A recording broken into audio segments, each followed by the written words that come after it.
हिमालय की तलहटी में बसा छोटा सा गांव शीतपुर, जहां सर्दियां सिर्फ मौसम नहीं होती थी, बल्कि पूरे गांव की जिंदगी को परीक्षा में डाल देती थी।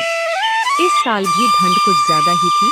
हवा कान चीरती हुई बह रही थी और पूरे गांव पर एक सफेद चादर सी बर्फ जमी थी। इस गांव में रहते थे राम, 14 साल का समझदार लड़का, और उसका 9 साल का मासूम भाई पिंटू। भैया भैया, देखो वहाँ कोई कांप रहा है। दोनों पास गए तो देखा एक बूढ़ा कुत्ता ठंड से कांप रहा था। उसका शरीर अकड़ चुका था, आंखें बुझी हुई। नहीं पिंटू, कोई किसी को ठंड में यूं नहीं छोड़ता। चल इसे घर ले चलते हैं। दोनों ने अपने मफलर उतारे और कुत्ते को लपेट दिया। राम ने उसे गोद में उठाया। घर पहुंचते ही माँ ने देखा तो घबरा गई। इतनी ठंड में कुत्ता उठा लाए, बुखार चढ़ जाएगा तुम दोनों को। तभी कुत्ता धीरे से माँ के पैरों से लिपट गया, जैसे कह रहा हो, मुझे मत भगाओ। माँ ने दूध गर्म किया, अंगीठी सुलगाई और कुत्ते को कंबल ओढ़ाया। सर्दी में किसी ठिठुरते की मदद करना सबसे बड़ा धर्म है। आज तुम दोनों ने सही काम किया है। कुत्ते की आंखों में चमक आ गई, जैसे उसे पहली बार गर्माहट मिली हो। उस रात कुत्ता चैन से सोया, कई हफ्तों में पहली बार।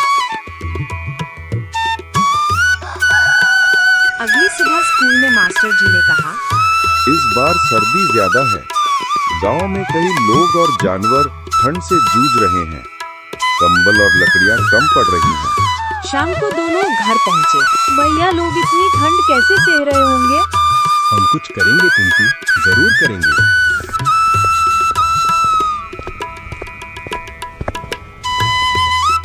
चाचा, पुराने कंबल दें तो हम जरूरतमंदों तक पहुंचा देंगे। जो भी हो, छोटा बड़ा हम सब बांट देंगे। पूरा गांव भावुक हो गया। लोगों ने पुराने कपड़े, स्वेटर जमा करने लगे और कुछ ही दिनों में दोनों भाइयों ने 50 से अधिक कंबल इकट्ठे कर लिए।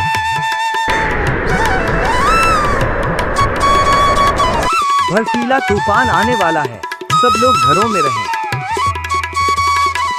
लेकिन राम बेचैन था। पिंटू, चौपाल की आग बुझ गई तो कोई ठिठुर जाएगा। भैया चलो देखते हैं, किसी की जान ठंड में नहीं जानी चाहिए। रात को मत जाओ, तूफान बहुत तेज है। लेकिन माँ, अगर हम नहीं गए तो शायद कोई बच नहीं पाएगा। माँ का दिल पिघल गया। उन्होंने दोनों को दोबारा मफलर पहनाया। जा तो रहे हो, पर भगवान तुम्हारी रक्षा करे। बर्फ का तूफान, हवा चीख रही थी, मगर दोनों भाई चौपाल की ओर भागे। वहां पहुंचकर देखा आग बुझ चुकी थी और एक बूढ़ा आदमी बेहोश पड़ा था। भैया, ये तो जम जाएगा। जल्दी लकड़ी सुलगाओ पिंटू, मैं इन्हें उठाता। पिंटू के हाथ कांप रहे थे, लेकिन उसका हौसला ठंड से भी बड़ा था। उसने आग जलाई। राम बूढ़े व्यक्ति को कंबल में लपेटकर हाथ से गर्म करता रहा। कुछ देर बाद बूढ़े ने आंखें खोली। बेटा, अगर तुम दोनों ना आते तो मैं इस सर्दी में जी नहीं पाता। दोनों भाइयों ने एक अनमोल जिंदगी बचा ली। सूरज निकला, तूफान थम चुका था। गांव वाले जमा हुए। ये दोनों हमारे गांव का गर्व है। गांव ने फैसला किया, हर साल गर्माहट सप्ताह मनाया जाएगा, जहां हर घर से कुछ न कुछ बांटा जाएगा, और इसका नाम रखा गया राम पिंटू गर्माहट मिशन। वो बचाया गया कुत्ता अब हर रात उनके घर आता, उनके पैरों से लिपट कर सो जाता, जैसे कह रहा हो, तुमने सिर्फ मुझे बचाया नहीं, तुमने दुनिया को मदद करना सिखाया है। सर्दी केवल ठंड नहीं, एक परीक्षा है। जो इस मौसम में किसी को भी इंसान बनाता है, वो इंसानियत का असली चेहरा है।